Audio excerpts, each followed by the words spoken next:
ዘውዱ ሾው በመላው አውሮፓ የሚኖሩ ኢትዮጵያውያንና ትውልደ ኢትዮጵያውያን በማህበራዊ ኢኮኖሚያዊና ፖለቲካዊ ጉዳዮች ዙሪያ ያላቸውን ሁለንተናዊ ተሳትፎና እምቅ የህይወት ተመክሮ በጥልቀት የሚዳስስ በይዘቱ ለየት ያለ በአዝናኝ ገጠመኞች የተሞላና በማራኪ ጨዋታዎች የተኳለ ቴሌቪዥን ፕሮግራም ዘውዱ ሾው ቁም ላለው ቁም ነገር ሲሹም ለተዝናኖት በያሉበት ዘውዱ ሾው።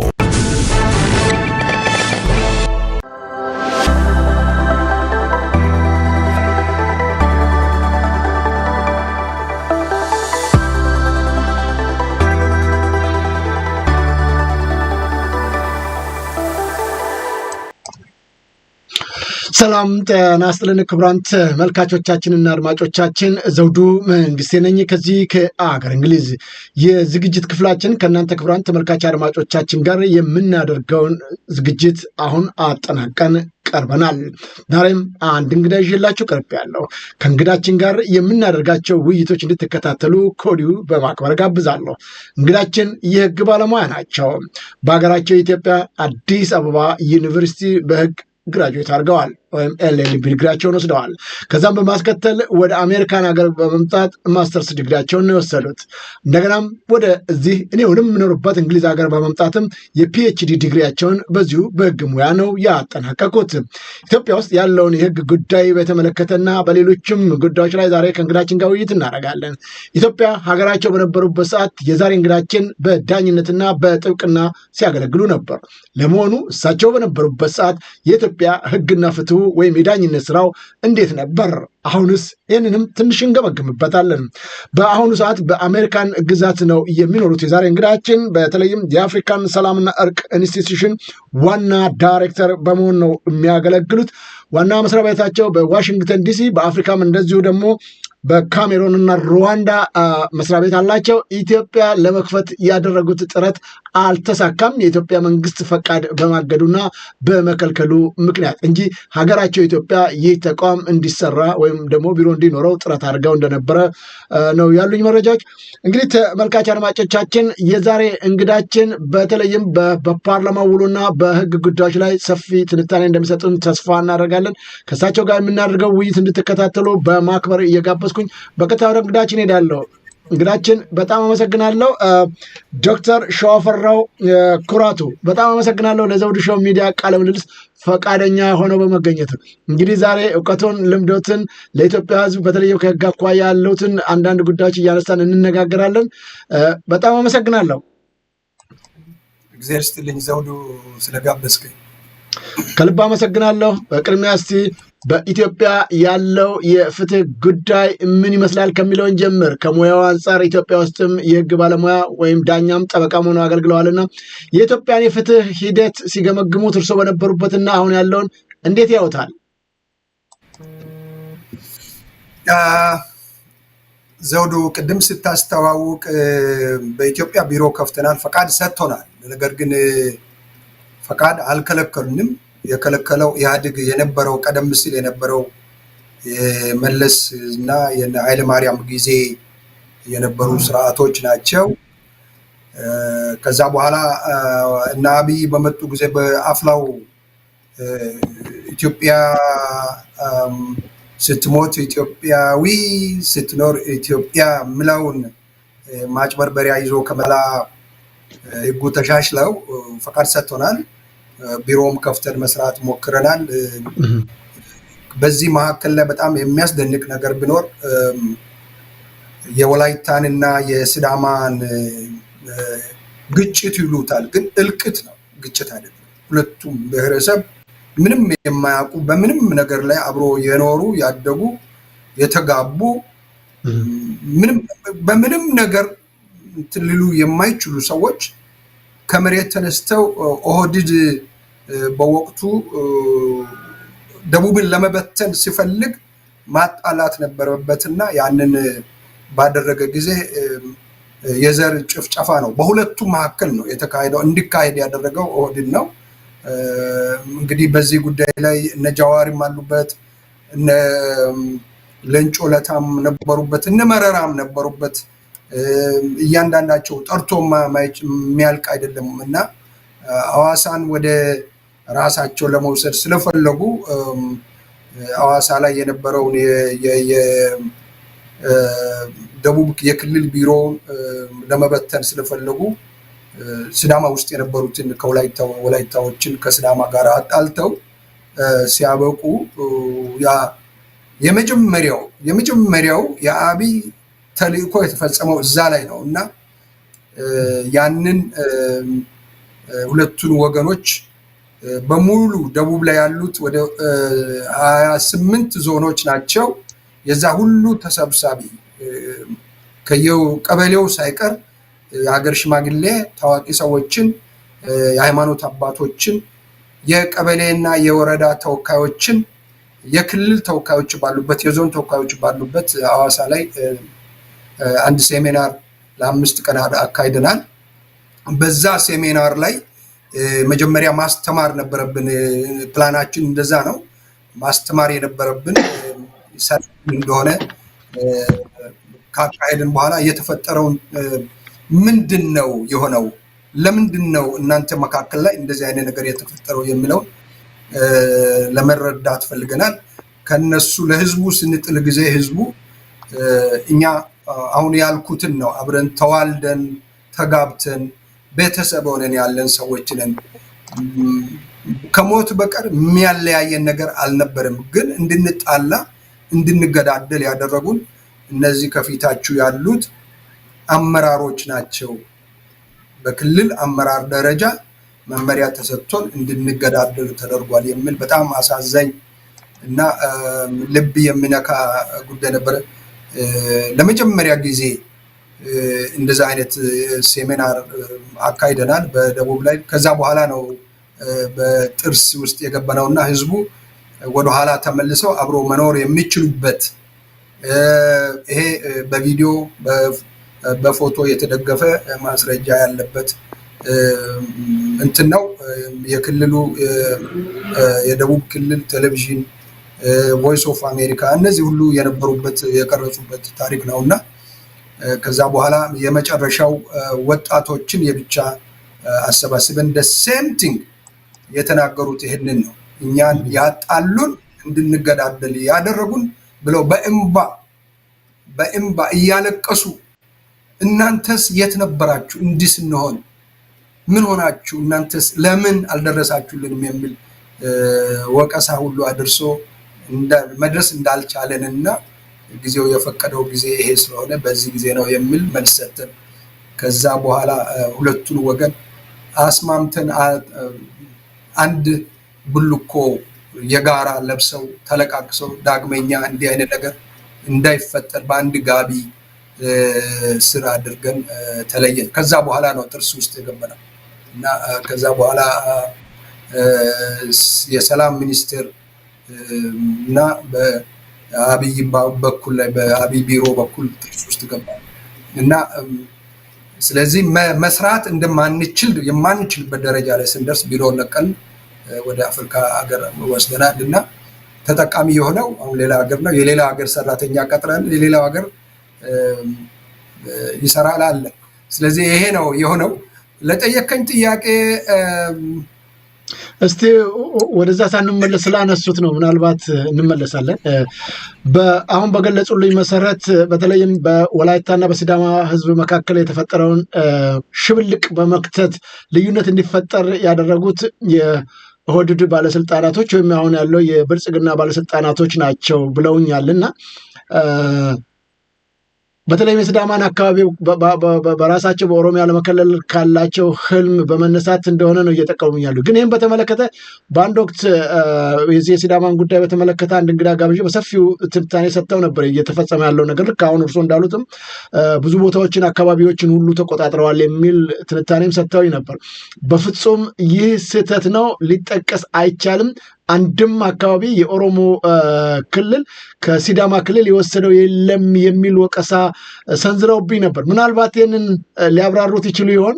በኦሮሚያ የተወሰዱ የሲዳማ ክልል ካለ እንደው መረጃ ካለት በዚህ ጉዳይ ላይ የሚያውሰርቻለሁ ስላሉ ለማስታረቅ በሄዱበት ጊዜ ማለት ነው ተንኮሉና ደባው ምን እንደሆነ ትንሽ ጠቆም አድርገውኛልና ምናልባት አሁንም በሲዳማ ማህበረሰብ ላይ ይህንን አላማቸውና አቅዳቸውን አብይ አህመድም የእናንተንም ድርጅት ጭምር ወይም ደግሞ ተቋማችሁ ጥሎ እንዲወጣ እስከማድረግ የደረሰበት ጉዳይ እውን ተግባራዊ ሆኗል ወይ በሲዳማ ክልል ላይ?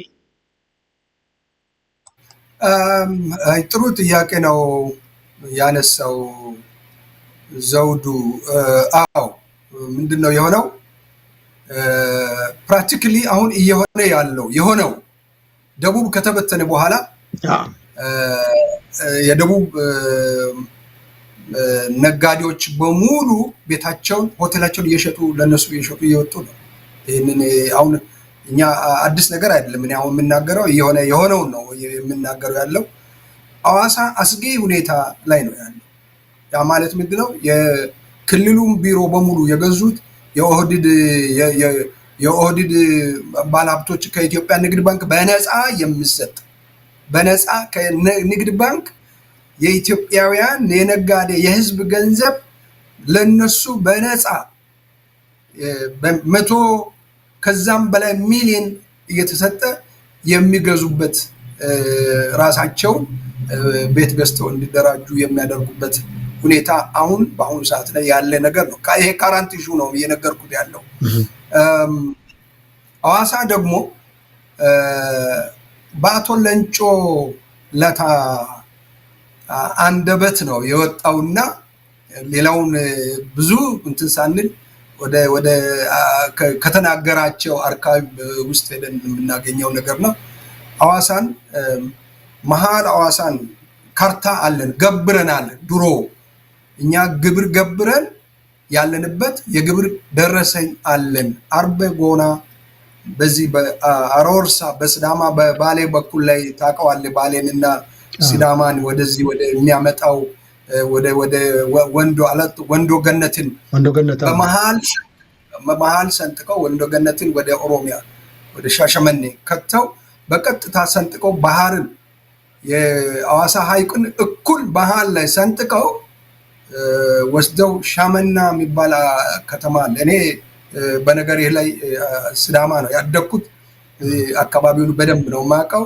የሐዋሳ ልጅ ነኝ እና መሀል ሐዋሳ ፒያሳን በመሃል ሰንጥቀው ሻመና ቀዲዳ ድረስ ሄዶ ኦሮሚያ ይሆናል። ያ ማለት አርሲ ኦሮሚያ ይሆናል ማለት ነው። ድሮም በዛ አካባቢ ላይ እኛ በልጅነታችን የምናውቀው አንዳንድ ግጭቶች አሉ። የሲዳማና የኦሮሞ ግጭት የገበሬ በእርሻና በግጦሽ ምክንያት ይጋጫሉ፣ ይጣላሉ። አሁን ያንን ኮምፕሊትሊ ወደዚህ ወደ ቀኝ ቢሻን ጉራቻ ይሉታል። ጥቁር ውሃ የምትባል ውሃ አለች እና ቢሻን ጉራቻ ብለው ስም ተሰጥቷቸዋል። ይሄ ወደዚህ ያለው የኛ ነው ተብሎ የተዋጠ ነው። ይሄ ምንም የሚገርም ነገር አይደለም። ይሄ ማለት በሻሸመኔና በሐዋሳ መካከል ያለውን ነው ጥቁር ውሃ የሚሉኝ? ጥቁር ውሃ ልክ ጥቁር ውሃን ስትሻገር ጥቁር ውሃ የሲዳማ ወደ ሐይቁ ነው የሚገባው። ወደ ዋናው ሐዋሳ ሐይቅ ነው የሚገባው። ጥቁር ውሃ ገባሪ ወንዝ ነው የሚመጣው። ከወንዶ ገነት ነው ወደታች እየፈሰሰ የሚመጣው። በዛ ጨፌ የሚባል ትልቅ ሌላ መጠነኛ ሐይቅ አለ እና በዛ አድርገው ይመጣና ወደ ዋናው እንትን ይገባል። ልክ ሲዳማንና አርሲ ኦሮሞን የሚለየው ያ ውሃ ነው፣ ጥቁር ውሃ የሚባለው ነው። ነገር ግን ውሃው ምንጩ የሚመጣው አመጣጡ ዚግዛግ እያደረገ ወዴት ነው የሚሄደው? ወደ ሐይቁ ነው የሚመጣውና በምንጩ ከመነሻው ከላይ ወንዶ ገነት ነው።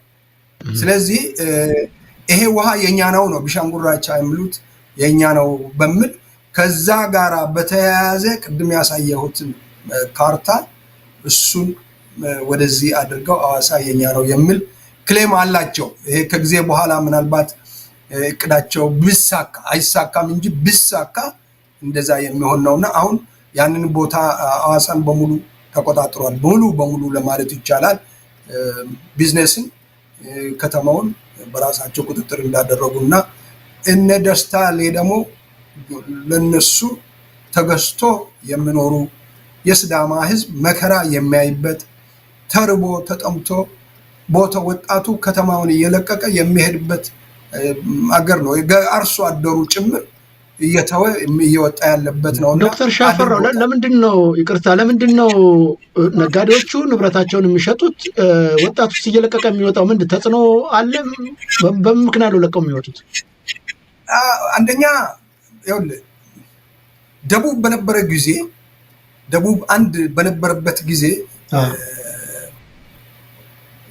ብዙ ኮንፈረንሶች ይካሄዳሉ። ሆቴል ለመስራት ያስፈልግ በጣም እንትናል ቤት ለመስራት በጣም ትፈልጋለህ። ቢዝነስ አለው፣ ትልቅ ቢዝነስ አለው። ከሁሉም አካባቢ ከሁሉም ከጎንደር ተነስቶ ሰው ጉብኝት ይመጣል።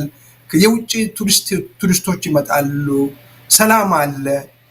ስለዚህ ያ መጀመሪያ ዲስመንት ነው የሆነው በሙሉ ሐዋሳ ክልሉ ሲበተን ሐዋሳ ኦና ነው የሆነው።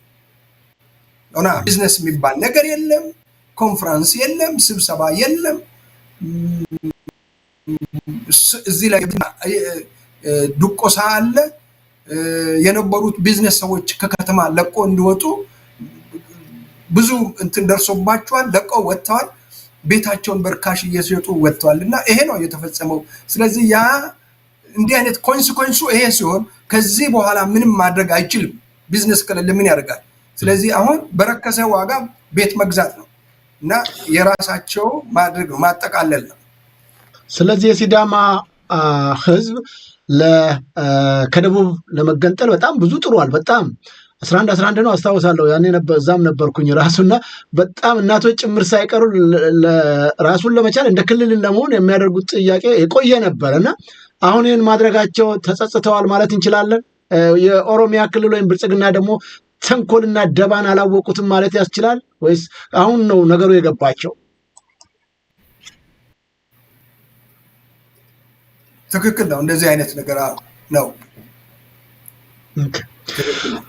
አመሰግናለሁ ዶክተር ሸዋፈራው። እስቲ ወደ ዋናው ጉዳያችን እንምጣ። የፓርላማውን ውሎ የተከታተሉ ይመስለኛል። በጣም በርካታ ጉዳዮች አሉ። ወደዛም ሳንገባ ቅድም ያነሳሁትን ከፍትህ አኳያ እስቲ ምላሽ እንስጥበት። እንዴት ነው የሚያዩት እርስዎ በነበሩበት ሰዓትና አሁን ያለውን የፍትህ ጉዳይ? ዳኛም ነበሩ፣ ጠበቃም ነበሩና እንዴት ይገመግሙታል?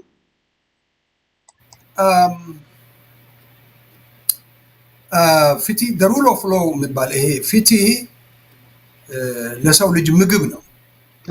ሰው ሰላም ለመኖር እንዲችል የሚያደርግ የሰላም አንዱ መንገድ ነው ፍትህ። የተጎዳ የተበደለ ካሳ የሚያገኝበት እፎይታ የሚያገኝበት ማለት ነው። ፍትህ እንዲሁ ዝም ብለው አይደለም፣ ከሰው ህይወት ጋራ የሚኖር ነው። ፍትህን በዓለም ላይ ፍትህ መጀመሪያ የነበረው በፈጣሪ በእግዚአብሔር ዘንድ ነው።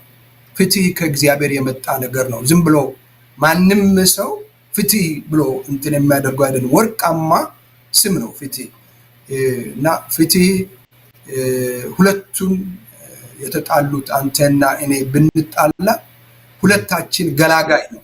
ሰላም ለሁለታችን። አንተ ስህተት ሰርተሃል፣ አንተ ደግሞ ስህተት አድርገህበታል፣ ተበድለሃል። በዚህ አንተ ካሳ ክፈል፣ አንተ ወይም ካሳው ይላል። ካሳ ብዙ ጊዜ ሲነገር ሰዎች በሚንዳ በገንዘብ ይለውጡታል። አይደለም። ካሳ ይቅርታ ካሳ ነው። ይቅር በለኝ፣ ይቅር ብያለሁ፣ ይቅር በለኝ መባባል ካሳ ነው። ለበደለው ካሳ ትከፍላለህ። ፍትህ በዛ ልክ ነው የሚታየው።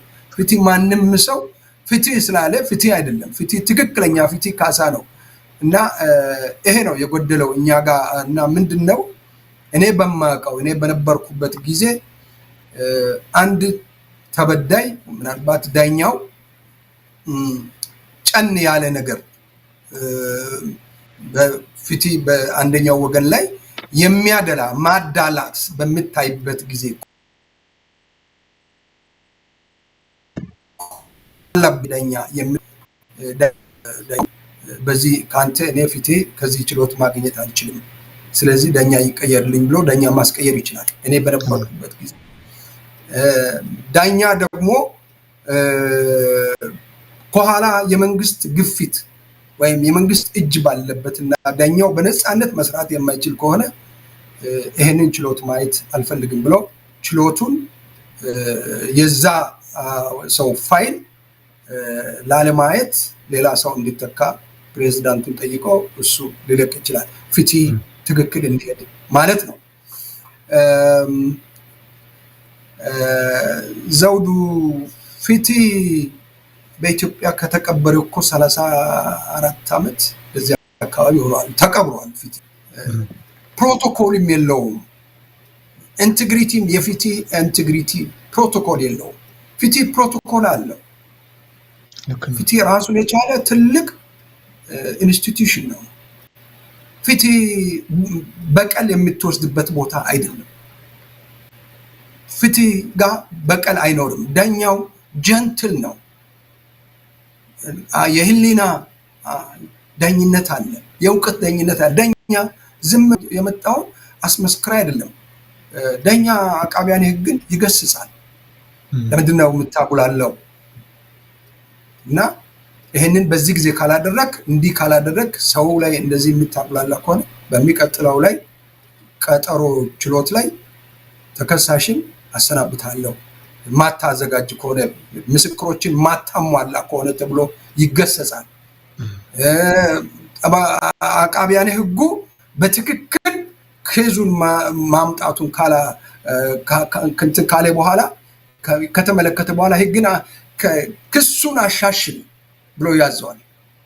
አሻሽሎ ያመጣው ተመሳሳይ ከሆነ ግን ዘግቻለሁ ፋይሉን ብሎ ማባረር ይችላል። ዳኛው እስከዛ ችሎት እንትን አለ። እንደውም እሱ አይደለም የሚገርም ነገር ሌላ ደግሞ አለ። ፍትህ ምን እንደሆነ ታውቃለህ? ታሳሪዎቹን ወህኒ ቤት፣ እስር ቤት፣ ጣቢያ ድረስ ሄዶ የማየት ስልጣን አለው። በእኔ በነበርኩ ጊዜ ይሄ ነው። በምን እንደታሰረ ዳኛው ይጎበኛል ሄዶ።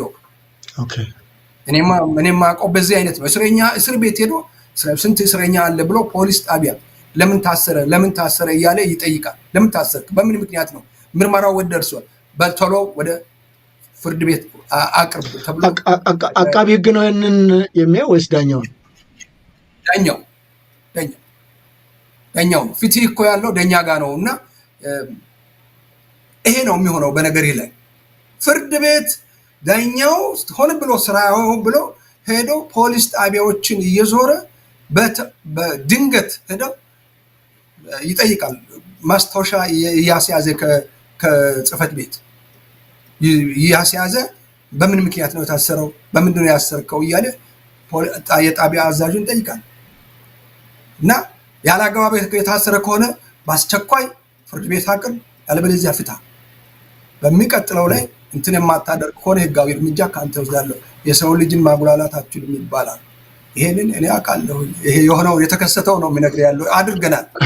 እና ፖሊስ ምናልባት አላስገባም ቢል ምን ሊሆን ይችላል? ፖሊሱ ዳኛውን አላስገባም፣ ስልጣን የለውም።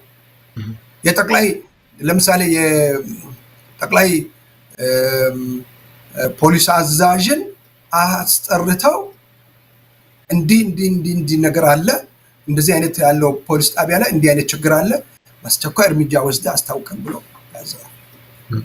ምናልባት እርሶ የገጠሙት ነገር ይኖር ይሆን ዶክተር? አንድን እንደዚህ አይነት አንደኛ ሄዶ ለመጎብኘት እድሉን ገጥሞት ወይ አይተው ይሆናሉ። ሁለተኛው እንደነዚህ በፖሊሶች ወይም በአቃቢ ህግ በኩል የመድረስ መጉላላት ለደረሰባቸው ሰዎች ጠርተው ፍርድ ቤት ውስጥ ማብራሪያ እንዲሰጡ ትዕዛዝ የሰጡበት ጊዜ ይኖር ይሆን የሚያስታውሱት? ብዙ ጊዜ አለ። ብዙ ፋይዳ ለዛ አይነት እናደርጋለን ያለው አለቆቻችንም ፕሬዝዳንቶቻችንም ሚኒስትሩ ይሄንን እንድናደርግ እንካሪ ያደርጉናል። ምናልባት ትዕዛዝ የሰጡበት ፖሊስ አዛዥ ወይም አቃቢ አልመጣም ቢል ምንድነው ሊወሰድበት የሚገባው እርምጃ? ታስሮ እንዲቀርብ ይደረጋል። ፍርድ ቤት የራሱ ፖሊስ አለ። ስለዚህ ፍርድ ቤት በራሱ ፖሊስ አዛው መጥሪያ ይዘው ወስደው ፍርድ ቤት እንዲቀርብ የፍርድ ቤት ፖሊስ መጥሪያ ይሰጠዋል። እንግዲህ እንደዚህ ነፃነት ያለው የዳኝነት መብት የፍትህ ስርዓቱ እንዲህ የጠነከረበት ሁኔታ ዛሬ ጭቃ ውስጥ ገብቶ ተዘፍቆ ሲያዩት ምንድን ነው የተሰማውት? ምን አሉ? ለዚህ ነው ብዙ ጊዜ በጽሁፍም ይህንን ሐሳብ የገለጥኩት አለ። ኢትዮጵያ ውስጥ ፍትህ ተቆፍረው ተቀብሯል ያልኩበት አንዱ ይሄ ነው። ሁለተኛ እኔ ኢትዮጵያ ውስጥ በነበርኩበት ጊዜ ፍርድ ቤቶችን ለማየት ለመጎብኘት ይችላል። ፍርድ ቤቶችን ዞሬ ከወረዳ እስከ ከፍተኛ ፍርድ ቤት እስከ ጠቅላይ ፍርድ ቤት ድረስ ሄጄ አይቻለሁ። ቁጭ ብዬ ራሴን እንትን ብዬ ለማየት ይችላል በአይኔ ማለት ነው። በመሰረቱ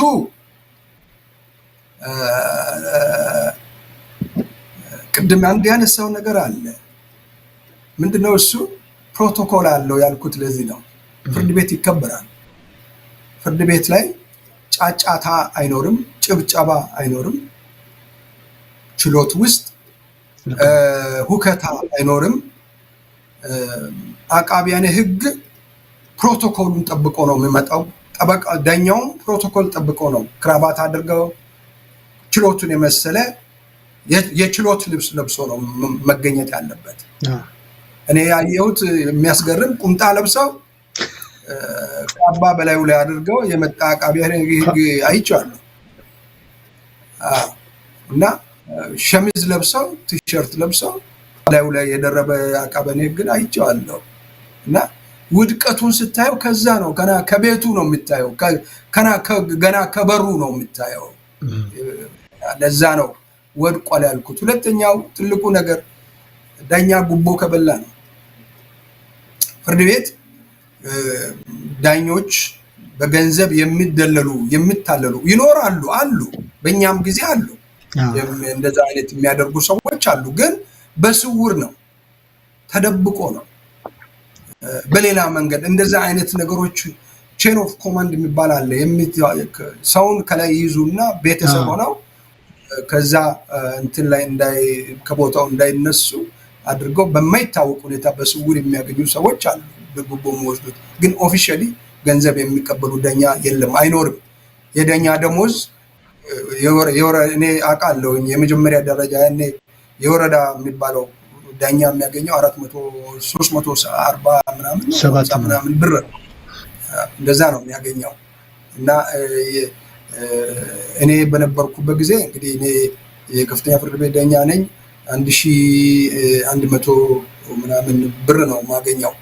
እና ይሄም ከአገልግሎት ጋራ አገልግሎትን ጨምሮ ነው ማለት ነው። እና ምንድነው የምትኖረው? ቤት ተከራይተን ነው የምንኖረው። እኛ ቤት ተከራይተን ነው፣ ብዙዎቻችን በክራይ ቤት ነው የምንኖረው። እና ምንድነው ምንም አይነት ፕሪቪሌጅ በግል የምታገኛቸው እንትኖች የሉም፣ አይኖሩም። የምንኖረው ለስራ ለህዝብ ነው፣ ለመንግስት ለህዝብ ነው የምንኖረው። መንግስት ብለን ነው የምንኖረው እና ሙያ ብለህ ነው የምትኖረው። እና ያ ቀረ። አሁን ግን በአሁኑ አካሄድ ላይ ያየሁት የተለየ ነው። እሱም አንዱ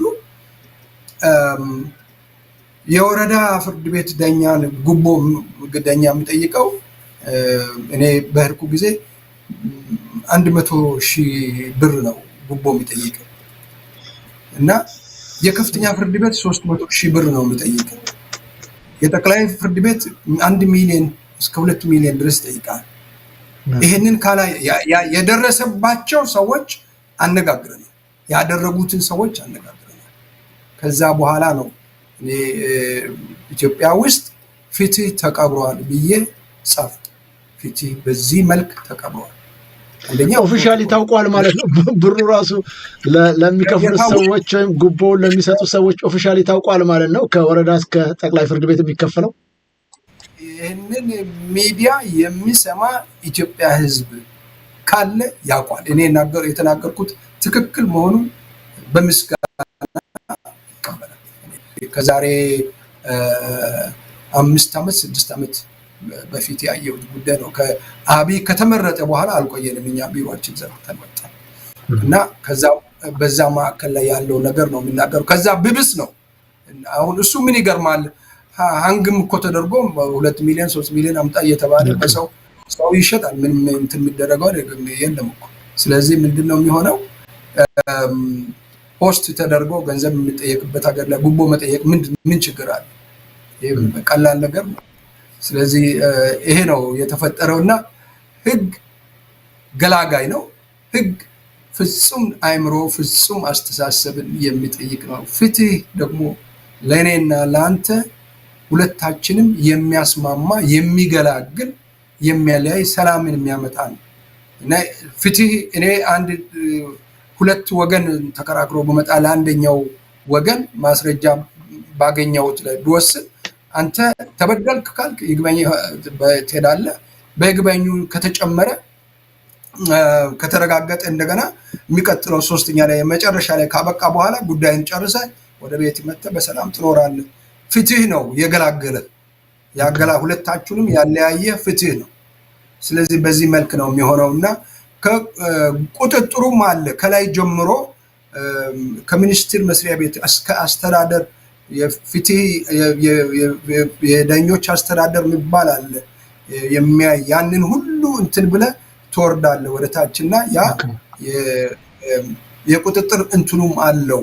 ፍትህ ማን እንደሰጠ አንዳንድ አስገራሚ ስራዎች ጓደኞቻችንን የምናውቃቸው ሰዎች አሉ። በጣም የሚያስገርሙ ሰዎች በዚህ በፍትህ ሂደት ላይ አሉ። እነዛ ምንድነው የሚያደርጉት? በህግ ስራ ላይ የህግ ሰዎች ያውቁታል። ብዙ ወንድሞች እንደሚያውቁት ይሄንን አውቃለሁ። አንድ ጎበዝ ዳኛን የሚያሳይ አንድ ነገር አለች፣ ትልቅ ነገር። እሷ በጣም ትንሽ ነገር ናት፣ ግን ዋና ቁልፍ ናት እና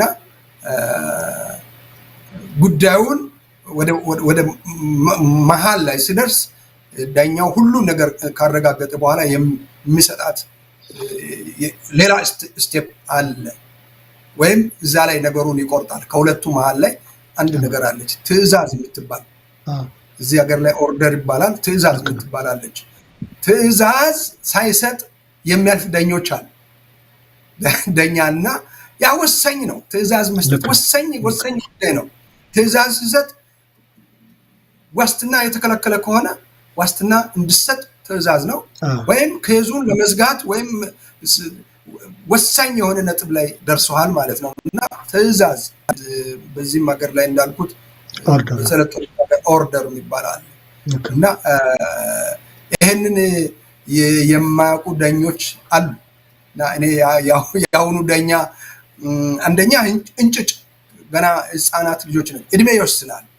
ለዳኝነት ስራ ኤክስፒሪየንስ ይጠይቃል። በሌላ መስሪያ ቤት መስራትን ይጠይቃል። በህግ ጉዳይ ላይ ምርምር ማድረግን የትምህርት ሁኔታዎቹ ይመዘናሉ። እንዳገኘ ከሎ ስኩል የወጣ ወይም በፖለቲካ አምጥተ ዳኛ አታደርግም እና አሁን ችግራችን የፖለቲካ ዳኛ ስለሆነ የብሔር ዳኛ ስለሚመደብ ይሄ ነው ማለት በጣም ያስቸግራልና ዘውዱ ይሄንን በዚህ ላይ እናብቃ። አመሰግናለሁ ዶክተር ሾፈራው። እስቲ እንግዲህ ፍትህ በዚህ ሁኔታ በጣም ችግር ውስጥ እንደገባ በጥልቀት ቦታውም ድረስ ተገኝተው ያጣሩትን እያካፈሉኝ ያሉት በጠቅላይ ሚኒስትሩ ጭምር ሳይቀር አሁን ኢትዮጵያ ውስጥ ፍትህ መልክ ይዟል። ቶርች የለም፣ ሰው አንቀጣም፣ አንደበድብም፣ አንገርፍም እኛ ስልጣን ላይ ከወጣን በኋላ የሚል አስተያየት ይሰጣሉ። ለመሆኑ ይሄ ጠቅላይ ሚኒስትሩ ወደ ስልጣን ከመጡ በኋላ ይሄ ነገር አልተስተዋለም ቢባል እውነት ይመስሎታል? እስቲ እንስማው መጀመሪያ የተናገሩትን እናመለሳለሁ። በኦሮሚያ ግጭት አለ፣ በአማራ ግጭት አለ፣ በትግራይ ግጭት አለ፣ በተለያዩ ቦታ ግጭት አለ። የዚህ ግጭት ጠንሳሽ ጨማቂዎች ትናንትና ፖለቲካ ሲያንቦጫርቁ የነበሩ ሰዎች ናቸው። አዲሱ ትውልድ የሚፈልገው ልማት ነው። የታሰረ ይፈታ፣ የተሰደደ ይመለስ፣ ያኮረፈ ይታረቅ፣ የተባረረ ከመከላከያም ከዩኒቨርሲቲም ይመለስ፣ የተከፋፈለ በኦርቶዶክሱም በእስላሙም ይደመር፣ አቧራ ይራገፍ፣ ጸጋ ይገለጥ፣ ቶርቸር በኢትዮጵያ ይቁም ብለን ላለፉት 6 ዓመታት ብታምኑም ባታምኑም አንድ ሰው ኢትዮጵያ ውስጥ ቶርች አይደረግም። በዚህ እኛ እንኮራለን። እንግዲህ እንደተከታተሉት ነው ዶክተር በዚህ ሁኔታ የብልጽግና ስብሰባ ላይ ነው ዶክተር አብይ ይህንን ማብራሪያ እየሰጡት፣ በዛው ልክ ደግሞ ሰዎቹም ሲያጨበጭቡ እንደተከታተሉት ነው። ለመሆኑ ኢትዮጵያ ውስጥ ቶርች የለም ማለት የምንችልበት ሁኔታ ይኖራል?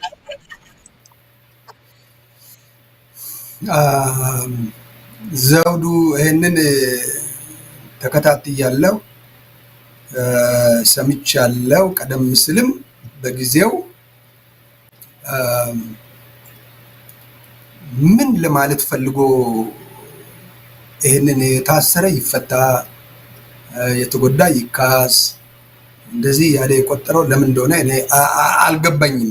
ለምን አብይ ከሰማይ አዲስ የመጣ ሰው አይደለም፣ የዚህ ባለቤት ነው። አብይ የዚህ ጠማቂ ነው፣ የችግር ጠማቂ፣ የችግሩ ባለቤት ነው። ቶርቸር አልተደረገም ብሎ ሲናገር አፍ ሞልቶ ቶርቸር አልተደረገም ሲባል አሁን በራሱ በዚህ በሰዎች ሲጠሩ ካንጋሮ የሚሉት ኮርት ቀርበው ሰዎች ሲናገሩ ሰማለሁ እና ምንድነው ሰዎች የሚሉት ገላቸውን ገልጠው ፍርድ ቤትን ያሳያል።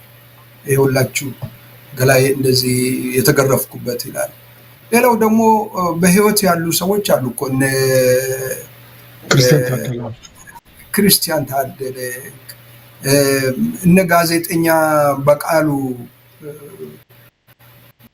እና እነ ማናየ እነዚህ ጋዜጠኞች ከምን ጋር ነው የታሰሩት? ከአውሬ ጋር እኮ ነው። ቶርቸር እኮ ማለት መግረፍ ብቻ እንዳይመስልኝ፣ መግረፍም ተደርጎባቸዋል። አካላቸው ላይ ብዙ ጠባሳ ደርሷል። ሆስፒታል ገብቶ ኦፕራሲዮን እስኪደረጉ ድረስ እኮ በዛ ላይ የደረሰ ግርፊያ ነው። ቶርቸር ማለት ሌላ ነገር የለም። ቶርቸር ሁለት ቦታ ነው፣ አዋሽ አርባ እና አንደኛው ደግሞ አፋር ውስጥ ያለው እስር ቤት። እንደውም ለዋውጣው ነው ከዚህኛው ገራፊ ይሄኛው ገራፊ እየተባለ ወስደው ነው የገረፏቸው እና ያሰቃዩቸው፣ መከራ ያሳዩቸው እና እነዚህ ሰዎች እኮ ለደረሰባቸው እንትን ዛሬም ይናገራሉ። በህይወት አሉ። የሞቱ ቢሆን ኖሮ ትክክል ነው። ማንንም እሱ የሚለው ልክ ነው። በነገሬ ላይ አብይን ሚዲያ ላይ ሁሉም ሚዲያዎች አብይንቱ ባትሉ የተሻለ ነው። አብይን አንተ ይበልጠዋል፣ ይበዛዋል። አብይ አንተ ማለት ይበዛዋል። አብይን ባታከብሩ ምንም ይሁን እንዴትም ይሁን ክብር የሚገባው ሰው አይደለም። አብይ አገርን የበደለ ሰው አታከብረው፣ ህዝብን የበደለ ሰው አታከብረው። የሚለው ሌላ ነው፣ የሚያደርገው ሌላ ነው። ስለዚህ አብይ በባህሪው ወሮ በላ፣ በባህሪው ሙሉ በሙሉ ብልጽግና አሁን የሚያጨበጭበው በእውነት የሰው ልጅ ከሌላ ሀገር ማርስ ላይ መጥቶ እኮ አይደለም አሁን የሚያዩት። እዛው የነበረው የደረሰባቸው ስለ እነሱን ስላበላ ስላጠጣ ለነሱ እነዚህ ናቸው ኢትዮጵያ ውስጥ የነበሩት። አንድ ነገር በዚህ ጋር አንሳ። እኔ መጽሐፍ አለኝና በመጽሐፌ ላይ ለወርቅ የተናገረችው ነው። 500 ሰው ኢትዮጵያ ህዝብ መቼ ተራበ ያለችው 500 ህዝብ ነው። በዛ ጊዜ እሷ የምታውቀው ያ ሁሉ ወሎ ህዝብ ተርቦ ያ ሁሉ ሰው ተቸግሮ ያንን ህዝብ ከቁጥር ውስጥ አላስገባችም። እና መኳንንቱ መሳፍንቱ ማለት ነው 500 ህዝብ። አሁን እኔ ያየሁት ያንን ነው። ተነኝ ወርቅ የተናገረችው ነው። ተነኝ ወርቅ ቤተ መንግስት ውስጥ ናት አለችው። ስለሌላው የምታውቀው ነገር የለም እና የሌላውን ችግር አትረዳም። አባቷ አፄ ኃይለ ሥላሴ እሳቸው የሚረዱትን እሱ አልተረዳችም። እሳቸው ያውቁ ነበር፣ ይረዱ ነበር። በታሪክ እንደሰማነው እንዳየነው ንጉሱን ምን መሰለ አነጋግሬያቸዋለሁ። አንዳንድ ሰዎች አሁን በህይወት ያሉትን ሰዎች ስለ አፄ ኃይለ ሥላሴ አነጋግሬያቸዋለሁ። እነ ደጃዝማች ብዙ እንደዚህ አይነት ሰዎች በአካል አግኝቼ ያነጋገርኳቸው ሰዎች አሉ። ጥፋት አለ፣ ችግር አለ፣ ግን ያውቁ ነበር። የህዝባቸውን ችግር ያውቁ ነበር፣ ይረዱ ነበር። ግብር ይተውላቸው ነበር። አመታዊ ግብር የሚተውበት እንደዚህ አይነት ነገር ነበር እና መሳፍንቱ አንገት ቢይዝም ጉሮሯቸው ማሰራት ባይችልም ግን በሚችሉት ሁሉ ላይ ያደርጉ የነበሩ እንደሆነ ተረድቻለሁ። ስልጣን በወዱ ስልጣን ወዳጅ ናቸው ንጉሱ እና ይሄን ያመጣው ምንድነው? ይሄ አሁን የተሰበሰበው ብልጽግና የሚባለው ከሚያሰቃዩት ውስጥ አንዱ ነው፣ አንዱ አካል ነው። ህዝብን ኢትዮጵያን ከሚበትኑ ውስጥ አንዱ ነው። ኢትዮጵያን ከሚያጠፉት ውስጥ ይሄ የተሰበሰበ ብልጽግና የሚባለው ነው። ብልጽግና ተጠያቂ ነው። አብይ ይሄንን አስጨብጭበው ደስተኛ ሆነው ደስ ብሎት ነው ያደረው። አጨበጨቡለት። እሱ ደካማ ነው። ስማ በእጅህ አገርን የሚያህል ትልቅ ነገር በእጅህ ተጥሎ እየገደልክ የአዞ እንባ የሚባለው አታደርግም። የአዞ እንባ ነው አብይ ይል የነበረው። አዞ ነው አብይ ማለት አዞ ነው፣ እየበላ የሚያለቅስ ነው። ይሄ ነው እኔ ያየሁት። አብይን በሌላ ትርጉም አትውሰደው፣ አዞ ነው። አብይ አደገኛ ነው።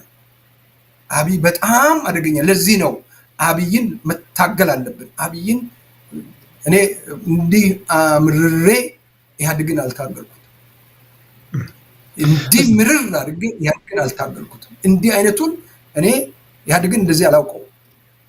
ክፉ እንደሆነ አውቃለሁ፣ ግን ይሄ እንዲህ አይነት ጨካኝ ውሸት፣ ይሄ የወሮ በላ ባህሪ ነው ያለው። የመንግስትነት ባህሪ የለውም። ገና እኔ ብዙ ሰዎች ጋር አውርቼ ያለውኝ አንድ ሀገር መሪ ወግ አለው፣ የመሪ ባህሪ አለው። እሱ ብጠይቀኝ እነግርሃለሁ። የመሪ ባህሪ የለውም። አመሰግናለሁ ዶክተር ሸዋፈራው። እስቲ ወደ ፓርላማው ውሎ እንመለስ።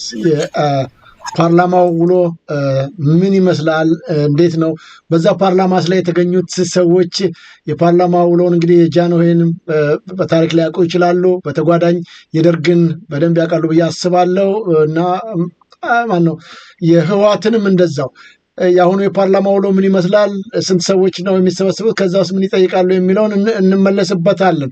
ግን ባለፈው በተደረገው የፓርላማ ውሎ ላይ ዶክተር ደሳለኝ ጫኔ የተናገሩትን እናንሳና የአብይን ምላሽ እስቲ እናዳምጣለን። ጠብቁን። በጣም አሳሳቢ ናቸው።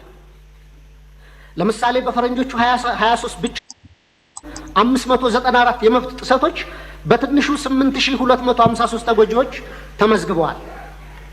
ከነዚህ ውስጥ 1106 ሲቪሊያኖች በአማራ ክልል፣ 366 ሲቪሊያኖች በኦሮሚያ ክልል ተገድለዋል። በ5 ወራት ብቻ ከ250 በላይ ሰላማዊ ሰዎች በድሮን ተገድለዋል። ከላይ ለማሳያ በሪፖርቱ የተካተተው የተጎጁ ሲቪሎች ቁጥር ሲሆን አክቹዋሊ የተጎጂዎች ቁጥር ግን ከዚህም የሚበልጥ ነው። እነዚህ የተንሰራፉ የመብት ረገጣዎችና ከህግ ውጭ ግድያዎች በፈረንጆቹ 2024-25 ዓመተ ምህረት ተባብሰው ቀጥለዋል። የድሮን ጥቃት ዛሬም በአማራ ክልል ተጠናክሮ የቀጠለ ሲሆን ህፃናትን ጨምሮ ሲቪሊያኖች እየተገደሉበትና የሲቪሊያን ተቋማት እየፈረሱ እንደሆነ ቢቢሲን ጨምሮ በዓለም አቀፍ ሚዲያዎች ተዘግቧል። በተጨማሪም ሪፖርቱ የዴሞክራሲያዊ ማህበረሰብ አስፈላጊ ምሰሶች በሆኑት ሀሳብን በነጻነት የመግለጽ፣ የመሰብሰብ፣ የመደራጀት መብት ላይ ከፍተኛ ገደቦች መደረጋቸውን በአጽንኦት አመላክቷል። ጋዜጠኞች፣ አክቲቪስቶች እና ሰላማዊ ዜጎች እውነትን የመናገር መብታቸውን በመጠቀም ተጠያቂነት እንዲሰፍን በመጠየቃቸው ብቻ ማስፈራራት፣ እንግልት፣ ስደት፣ እስራት እና አለፍ ሲልም እገታና አስገድዶ መሰወር ይደርስባቸዋል ይላል ሪፖርቱ። ለምሳሌ ያለመከሰስ መብት ያላቸው አማራ የሆኑ የፌዴራልና የክልል ህዝብ እንደራሴዎች የሆኑት አቶ ክርስቲያን ታደለ፣ አቶ ዮሐንስ ቧያለው፣ ዶክተር ካሳ ተሻገር ያለመከሰስ መብት ሳይነሳ ተይዘው ለ20 ወራት ታስረው ይገኛሉ። የተቃዋሚ ፓርቲ አመራሮች የሆኑት የአብን ስራ አስፈጻሚ ኮሚቴ አባል ዶክተር ቴዎድሮስ ኃይለማርያም፣ የኢዜማ የቀድሞ ሊቀመንበር ዶክተር ጫኔ ከበደም ከታሰሩ 2 ዓመት ሊሞላቸው ነው። በተመሳሳይ በርካታ የአማራ ጋዜጠኞች እንደ ምሳሌ መስከረም አበራ፣ ገነት አስማማው፣ ጋዜጠኛ ጎበዜ ሲሳይ፣ ጋዜጠኛ አባይ ዘውዱ፣ ጋዜጠኛ ዳዊት በጋሻውና ቴዎድሮስ ንብረት፣ የአማራ ምሁራን የሆኑት ዶክተር ወንዶሰን አሰፋ፣ ረዳት ፕሮፌሰር ሲሳይ ብቸው፣ ፕሮፌሰር ማረጉ ቢበይን፣ ዶክተር ዘሪሁን ባህሪ፣ ዶክተር መሰረት ቀለመወርቅ፣ ዶክተር ገብረአብ አረሙ፣ ረዳት ፕሮፌሰር ዳኛ አበበን የመሳሰሉ ምሁራን እና ጠበቃ ለሊ ምረቱና ጠበቃ ኤርሚያስ መኩሪያ አይነት የህግ ባለሙያዎች እንዲሁም የመንግስት ሰራተኞችና ወጣቶች በአጠቃላይ 182 የሚደርሱ አማራዎች በ25 የሽብርና ህገ መንግስታዊ ወንጀሎች መዝገብ ተከሰው ያለ ፍትህ ለ20 ወራት በፍርድ ቤት ይመላለሳሉ። 20 ወራት ውስጥም በሺዎች የሚቆጠሩ አማራዎች መታወቂያቸው እየታየና በብሔር እየተለዩ ኢተኒክ ፕሮፋይሊንግ እየተደረጉ ታስረዋል። ኢሰብአዊ ለሆኑ አያያዞች መጋለጣቸውንም መንግስታዊ የመብቶች ተቋም ኢሰመቁና ዓለም አቀፍ ድርጅቶች ጭምር ገልጸውታል። እንግዲህ በርከት ያሉ ባለፈው ወር በመዲናችን በርከት ያሉ ጥያቄዎችን አንስተዋል። ዶክተር ደሳለኝ ጫኔ በዝርዝር ነው የሄዱባቸው እንደተከታተሉት። ዶክተር እንግዲህ እንደነዚህ አይነት ጉዳዮችን የጠየቁበትም ዋናው ዓላማ እንደሚያውቁት የፓርላማ አባል ናቸው። የፓርላማ አባል ደግሞ ሲሆኑ ለመረጣቸው ህዝብ አንደበት ሆነው መናገር ነው ዋናውና የፓርላማ አባል ስራው። ግን ይህንን በተመለከተ ላነሷቸው ጥያቄዎች በርካታ ጥያቄዎች ነው ያነሱት። ያው ከጊዜያችን አኳያ የተወሰነውን ቀንሸው ነው። ስለዚህ እንደነዚህ አይነት ፓርላማ ስብሰባ ላይ ቀርበው ላነሷቸው ጥያቄዎች የአብይ አህመድ መልስ ምንድን ነው የሚለውን እስቲ ትንሽ ላካፍሎትና ከህግ አኳያ እንደዚህ አይነት ምላሽ መሰጠቱ ጠቅላይ ሚኒስትር አብይ አህመድን እንግዲህ አንቱ አትበለው ብለው በእርግጥ እኔ ከአክብሮት አኳያ የተቀመጡ ቦታ ነው እንጂ ብዙ ጊዜ እኔም አንቱ አልልም፣ አንተ እያልኩ ነው የምናገረው። ምክንያቱም እንዳሉት ነው የሚሰራቸው ስራዎች የሚያደርጋቸው ግፎች እንኳን ላንቱት አይደለም ለአንተም የሚበቃ አይደለም። በሰብአዊ ፍጡር ላይ እንደ ግፍና በደል የሚፈጽምን ሰው አንቱታ የሚገባው አይደለም። በእርግጥ ግን የሚዲያውን እና የተመልካች አድማጮቻችንንም የዛን ያህል ከማክበር አኳያ ነው የምጠቀመው። ስለዚህ ይህንን በተመለከተ አብይ አህመድስ ምንድን ነው ያለው የሚለውን እንስማና አጠር አድርጌ ወደ እርሶ መለሳለሁ። ዶክተር ደሳለኝ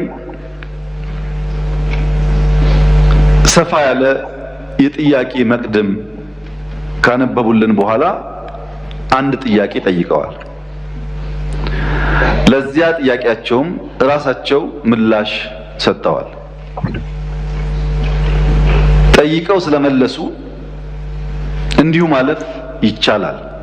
ነገር ግን ለሳቸው ክብር፣ ለዚህ ምክር ቤትም ክብር ሲባል አንዳንዶቹን ነገሮች በግርድፉ አንስቼ አልፋለሁ። አንደኛ ይህን ጦር ሰባቂ መንግስት በዚህ ልክ ክሪቲሳይዝ ሲያደርጉት ህዝብ እንዳይወጣ፣ እንዳይገባ፣ እንዳይማር፣ እንዳያርስ፣ ማዳበሪያ እንዳይወስድ ያደረገውን ኃይል ምን ነው አላየኸውም አልሰማውም አሉት። በህዝብ መሰብሰቢያ በእርሶ ከተማ ቦምብ ንጹሃን ሰዎች የሚንቀሳቀሱበት ቦታ ላይ የሚያፈነዳን ኃይል ምን ነው ዝም አሉት? ሽማግሌ ላስታርቅ ብሎ ሲሄድ ቄሶች፣ አሮጊቶች በንብርክክ የሚያስኬደውን ከኢትዮጵያ ባህል ውጭ የሚገለውን ኃይል ምን ነው አላቅህም አሉት። ከሁሉ ደግሞ የገረመኝ በእርሶና በእርሶ ፓርቲ ግንባር ቀደም ተዋናይነት የነበረውን የትግራይ ውጊያ ምን ነው የትግራይ ውጊያ ያሉት? አዝማች አልነበሩ እንደ እርሶ? እነዚህ ሳቢዎች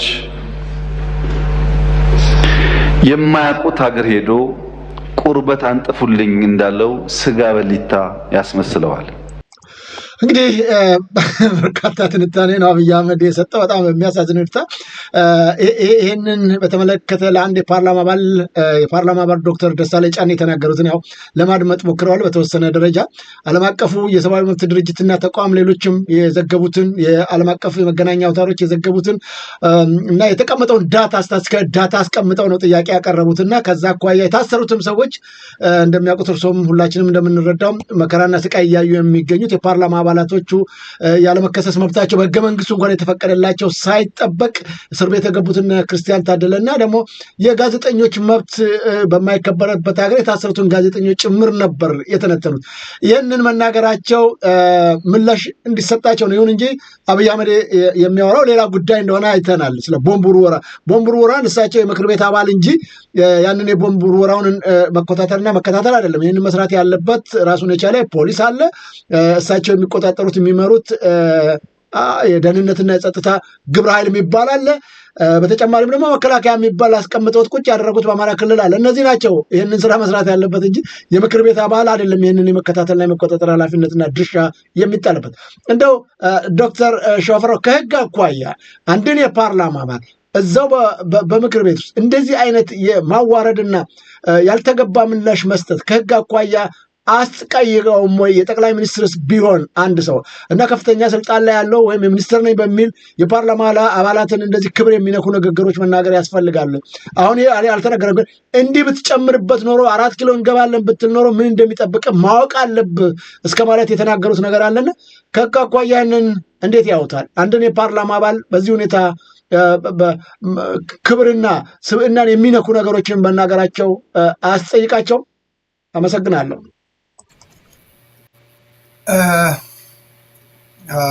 አዎ የሁለቱንም አስቀድሜም ቢሆን ቅድም እንዳልኩት ሰምቻለሁ። የሁለታቸውንም መልስም ጥያቄውንም ሰምቻለሁ። ደሳለኝ እኔ የጠየቀው የኢትዮጵያ ሕዝብ ጥያቄ ነው። በአንድ ፓርላማ ላይ መነሳት ያለበት ጥያቄ ነው ያቀረበው እና አንድ ፓርላማ ላይ ደሳለኝ ጫኔ የፖለቲካ ሰው ነው። ፖለቲካ ቦታ ነው የተቀመጠው፣ ህግ ቦታ አይደለም። ህግ አውጪዎች ናቸው፣ ነገር ግን ፖለቲሽያን ናቸው እና የወከለው ህዝብ አለ። ያንን የዛን ህዝብ ድምጽ ነው የተናገረው። አንድ ፓርላማ አባል የሚሆነው ሰው የሌላ ውክልና ወስዶ ነው ተገቢ በሆነ መልክ ከመጣ። በመጀመሪያ የኢትዮጵያ ፓርላማ የሚባለው ፓርላማው ራሱ ፓርላማ የሚባለው ነገር እውነት ፓርላማ ነው ወይ የሚለው ነው ማየት አለበት። ደሳለኝ ጫኔ ትክክለኛ ጥያቄ ነው ያቀረበው። ፓርላማው ይሄንን ሰምቶ ምን አለ? የደሳለኝ ጫኔ ጥያቄ ብቻ ነው ወይ ይሄ ጥያቄ? አንድ የፓርላማ አባል እንዲህ አይነት ጥያቄ ሲያቀርብ ሌላው የፓርላማ አባል ምንድን ነው ያለው? እንዲህ አይነት ነገር ካለ ለምን ብለው ተጨማሪ እንደዚህ አይነት ነገር ከሆነ ጠቅላይ ሚኒስትር ምንድነው ምን ብሎ ጠይቆታል ወይ አብይን? ፓርላማው የፓርላማ ትክክለኛ ባህሪው አንድ የፓርላማ አባል ይዞ የቀረበው የሁሉ ነው። የአንድ የደሳለኝ ጫኔ ጉዳይ ሊሆን አይችልም። የሁሉ ነው፣ የቤቱ ነው። ያ ቤት ምንድነው ያለው? ምንድነው የተናገረው? ቤቱ እዚህ ላይ ምን አስተያየት ሰጥቶ ነበር? ይሄንን መጀመሪያ መሰረቱ ይሄንን ነው ማየት ያለበት። የፓርላማ ስርዓቱ አንድ የፓርላማ አባል ይዞ የመጣው አጀንዳ እዛ ላይ ይሄ ከሆነ ምን አድርጓል እርሶ ብሎ ተጨማሪ በዛ ላይ ከጥያቄ መልስ ከመልስ በፊት ተደጋግሞ ወይም ከጥያቄም በኋላ ከመልስም በኋላ ለምን እንዲህ አይነት መልስ ትሰጣለህ? ይሄ ነገር በህዝብ ላይ የደረሰ ከሆነ ለምንድን ነው ያልታየው? ለምንድን ነው ይሄ እኮ የኛ ጉዳይ ነው ያለ የፓርላማ አባል አለ ወይ? እዛ ውስጥ ፓርላማ የሚያሰኘው ያ ነው። እና ፓርላማው ደሳለኝን ንግግር ሰምቶ ዝም አለ። አብይ በእጃቸው እንዳይገደሉ በእጃቸው የጅብ ቆዳ አስሮ ይሄዳሉ፣ የጅብ ግልገል ተሸክሞ ይዘናል ምናምን ብሎ ሲናገር በዛ ጊዜ አጨበጨቡ። በጣም የሚገርም ነገር ውስንም ቢሆን አጨብጭቧል። ሙሉ ባያጨበጭብም የተወሰኑ ሰዎች አጨበጨቡ። እንግዳውስ እንደዛ ከሆነ ደብተራ ነው ምንድነው? ዲያቆን ነው። ዳንኤል ክብረትን የራሱ አማካሪ ይዘው እሱም ያንን እየሰራ ነው ማለት ነው። በዳንኤል ላይ ዳንኤል ለሱ ይሄንን እየሰራለት ነው ማለት ነው። እሱ እዚህ ስልጣን ላይ እንዲቆይ ያደረገው ዳንኤል መተት እየሰራለት ነው ማለት ነው። ይሄንን እየሰራ ነው ማለት ነው። ዳንኤል ዲያቆን ነው። የሌላውን ዲያቆንን፣ የሌላውን ቄስን፣ የሌላውን ተማሪዎችን በዚህ አይነት የሚል ከሆነ ዳንኤልን በዚህ ይጠቀመዋል። ለዚህ ጠቀሜታ ነው የያዘው ማለት ነው። ስለዚህ ምንድነው ሌላውን ስትይ የራስህን ወደኋላ ራሱን ያለ ማየት ስንት ጣት ነው ወደሱ የሚመለሰው ያንን ያለ ማየት ድንቁርና ነው። የአብይ ንግግር በዛ ቦታ ላይ እንደዚህ አይነት ነገሮች አንድ የአገር መሪ አንድ አገር መሪ ነኝ የሚል ሰው ልናገር የማይችል ነውር ነው የተናገረው። እኔ ያየሁት ብዙ በኢትዮጵያ ውስጥ ያሉ የዲፕሎማት ማህበረሰብ ከእንትኑ በላይ በኩል ላይ ተቀምጦ በጆሮአቸው የአማርኛ ንግግርን እየሰሙ እንዳሉ አይቻልም እና አሳፋሪ ነው። ምንድነው ተመዘነ ወደቀ በቃ እና መጽሐፍ ቅዱስ የሚለው ነው ተመዝኖ በቃ አንድ እንትን ላይ አብይ ወደቀ። ስንት ጊዜ ይወድቃል አብይ? 100 ጊዜ ወድቋል አብይ። በዚህ ባሳለፍናቸው 6 ዓመት አሁን 7ኛ ዓመት ላይ ነን ያለነው። በዚህ ጊዜ አብይን እየመዘንን እየጣለን፣ ነገር ግን አብይን ከዛ ቦታ ላይ እንዲህ አይነት አደገኛን ሰው በኢትዮጵያ በምታክል ትልቅ አገር ላይ ኢትዮጵያ የ130 ሚሊዮን ህዝብ አገር ሁለተኛ እየተባለ የሚጠራ ህዝብ አገር ላይ አብይን አስቀምጠ እንዲህ አይነቱ ሰው አስቀምጠ ለአብይ የሚገዛ ለኢትዮጵያ ህዝብ አፈሩ። ለአብይን ጠቅላይ ሚኒስትር ብሎ ለሚጠራ ለኢትዮጵያ ሰው አፈሩ። አሳፋሪ ነው። አብይ ያሳፍራል። አብይን በአብይ አፍራለሁ እኔ። ኢትዮጵያዊነትን ስጠየቅ ይሄ ሰምቶ እኔን ለሚጠይቀኝ ሰው አብይ ኢትዮጵያ ጠቅላይ ሚኒስትር አይደለም የሚለው ነው። ክርክሩ እዚህ ላይ ሊሆን ይችላል ከኔ ጋራ ሌላው አካል። ነገር ግን እኔ በኔ ግምት ኢትዮጵያን የመሰለ ትልቅ አገር ኢትዮጵያዊ የሆነ ኩሩ ህዝብ ተርቦ እንኳን ልመና ነውር ነው ብሎ ነውሩን ይዞ የሚቀመጥ ህዝብን ራበኝ ማለት የማይወድ ህዝብ ሆዱ ምግብ እየፈለገ ግን መናገር የማይፈልግ ኩሩ ህዝብ በራሱ ላይ የሚወስን ኩሩ ህዝብን ወክለው በዚህ ቦታ ላይ አብይ ተቀምጠው እንደፈለገ እንዳሰኘው ሲያደርግ ይሄንን የሰማ ይሄንን ያየ ሌላ አገር ሰው የዚህ አገር ሰው ነው ብሎ አይደለውም ነው እንጂ ነኝ ማለት ያሳፍራል። አሳፋሪ ነው እና በዚህ ደግሞ እኔ ማፍራው እየገደለ እየፈጀ ላለው ለኦሮሞ ህዝብ እኔ በዚህ አጋጣሚ የኦሮሞ ህዝብ በደሉ ከልክ በላይ ነው። ከአማራ እኩል ነው እየተበደለ ያለው። እኔ ሁሉ ጊዜ ማነሳው የተረዳውት የማቀው የሚከታተለው ጉዳይ ስላለ ኦሮሞ ህዝብ ኦሮሞ ወጣት እየተቆላ ነው። ይሄ አሁን ጠመንጃ ቄሮ ብሎ እሱን ለመከላከል የሚወጣ አይደለም። እነሱም እየተረዱን እያወቁት ነው አብይ ማን እንደሆነ፣ አብይን ለምን እንደሚያቆዩት። የኦሮሞ እናቶች ማቅ የለበሱ ዘመን ላይ ነው። በየትኛውም ስርዓት ላይ የኦሮሞ እናቶች ማቅ አለበሱ። ለምኑ እኔ ወለጋን በደንብ ነው ማቀው። ወለጋ ልመና ወለጋን የመሰለ መሬት ይዘ ለሁሉ የሚተርፍ የወርቅና የቡና ሀገር ምን የመሰለ እንትን ያለበት ሀገር በድሮን መደብደበ ልመና ውስጥ የጣልከው ኦሮሞ ነኝ ማለት አብይ ምንም አይነት ሞራል የለው። አማራ ጋር ብንሄድ ደስ ይለኛል። አማራ ቦምብ ጥሏል ያልከው በድሮን እየመታ በድሮን አርሶ አደሩን ቤቱን በድሮን እየመታ በተኛበት አንድን ቤተሰብ አንድን አካባቢ በሙሉ እያቃጠለ ይሄ ሜጀር ታንክና ማነው መድፍ በሚለው ላይ እየወረወረ በትልቁ እንትን ላይ አሻግሮ የሚመታ በመድፍ እየደበደበ ቦምብ ወረወረ ቢባል ቦምብ እኮ እዚህ አንድ ሰው ምንም ከሰው ጋር ተጣልቶ የሚጥለው አነስተኛ መሳሪያ ነው።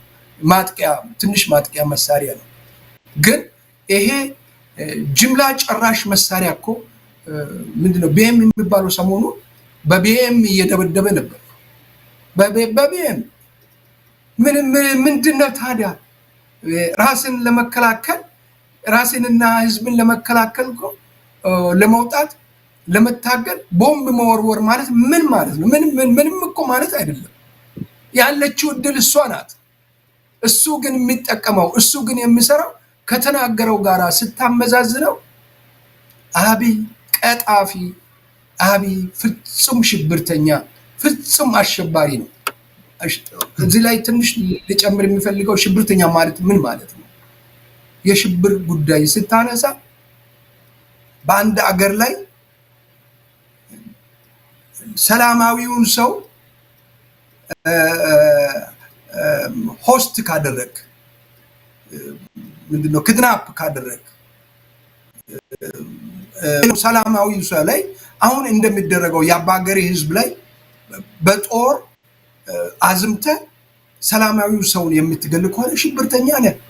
ይሄ ነው እየተፈጸመ የሱም ተላላኪዎች ይሄንን ነው እየፈጸሙት ያሉትና ሽብርተኛ በደንብ የአብይ አሰራር የሽብርተኛ ደንብን ያሟላ ምናልባት ለወደፊት ምን እንደመሆን አላውቅም። እንግዲህ እኔምና ጓደኞቼ ጄኖሳይድ ላይ ሰርተናል። በዚህ ላይ ለዩኤን ሁሉ አድርሰናል። ለዩኤን ሰብአዊ መብት ወስደን ሰጥተናል። እስከ ዘሄግ ድረስ እዛ እናንተ አካባቢ ሆላንድ ድረስ ሄጃለሁ። ዶክመንት ልከናል፣ ቀጠሮ ይዘን አነጋግረናል። የማይቻልበት ሁኔታ እናቅ ነበረ። ግን አትሊስት ዶክመንቱና ማስረጃውን አይተው አቃቢያን ህግ ይራዱ እና ይከፍታሉ ብለን ነበር የፈለግነው እና ምንድነው የማይሆን መሆኑን እናውቃለን። ግን የተሻለ የአፍሪካ መሪ ቢኖር ኖሮ አንድ የአፍሪካ አገር መሪ አንድ አፍሪካ አገር ክስ በኢትዮጵያ ላይ መመስረት ይችል ነበረ በእነ አብይ ላይ እና ምንድነው ልል የፈለኩት ሽብርተኛን አፍሪካ ታቅፋ ነው ያለችው። እኛ በሌላ እንትን ላይ ስታነሳ እኛ የተዋረደን ሰዎች ነን። አዋርዶናል። እስቲ ዶክተር ቅድም እንዳነሳሁት ከህግ አኳያ አንድን የፓርላማ የህዝብ ተወካዮች ምክር ቤት የተቀመጠን ሰው ጠቅላይ ሚኒስትሩ በዚህ ሁኔታ ክብር ሲነካ የሚያስጠይቀው አንቀጽ የለም፣ የሚያስጠይቀው ነገር የለም። ምክንያቱም አብይ አህመድ ራሱ ተጠሪነቱ ለፓርላማው ነው። ስለዚህ እነዚህን የፓርላማ አባላቶች እንደዚህ ክብር ነክ የሆኑ ቋንቋዎች ሲጠቀም የሚያስጠይቀውና የሚያስከስስበት ጉዳይ አይኖር ይሆን? ይሄ አሁን ምንድነው ኖርማሊ በእንትን ላይ ከወሰድከው አብይ ወደ ፓርላማ ነው የመጣው። በተገቢው በህግ እንትን ላይ የመጣው አብይ አህመድ ወደ ፓርላማ ነው ሪፖርት ነው ይዞ የመጣው። የሰራውን ለመናገር ሪፖርት ይዞ ነው የመጣው እና ፓርላማ አባሉ ልክ እንደ አብይ አህመድ የተመረጠ አንድ አብይም እንደ ደሳለኝ ጫኔ ከአንድ አካባቢ እንደተመረጠ ቁጠራው እኩል ነው። አጭበርብሮም ቢሆን እሱ አጭበርብሮ አታለው ይሄ ከልጅነቱ ከህፃንነቱ ጀምሮ ከሱ ጋር የተፈጠረ ነው ማጭበርበር። ይሄ ውሸት ከቤተሰቡ የወረሰ ነው። በነገሪ ላይ ቤተሰብ ይወስናል። አንድን ሰው ክብሩ ምን እንደሆነ ትውልዱ ቤተሰቡ ይወስናል። ይሄ ኔቸር ነው፣ የሰው ልጅ ኔቸር ነው። ስለዚህ አብይ ያደገው በዚህ መልክ ነው። በዛ ከቤተሰብ ባገኘው በማይረባ ሁኔታ ላይ ነው። እኔ ስለጠላሁት አይደለም፣ ባህሪው በሄበሩ ይሄ ነው የሱ በሄበር እሱ ከተናገራቸው ከሱ ከምሰማ እሱ አሁን ለህዝብ ለፓርላማ ለምናምን ከዛ አልፎ ኢንተርናሽናል ላይ የሚያደርጋቸው አክቶች ምናምን ስታይ ፍጹም አገር መሪ የሚያሰኝ አይደለም። ደሳለኝ ጫኔ ልክ እንደሱ አንድ ተመራጭ ነውና እሱም እዛ ቦታ ላይ ሲመጣ እንደ ደሳለኝ ጫኔ እዛ ቦታ ላይ እሱን ወክሎኛል ብሎ ነው የመጣው እንጂ እሱ የተለየ በኢትዮጵያ ህዝብ ድምጽ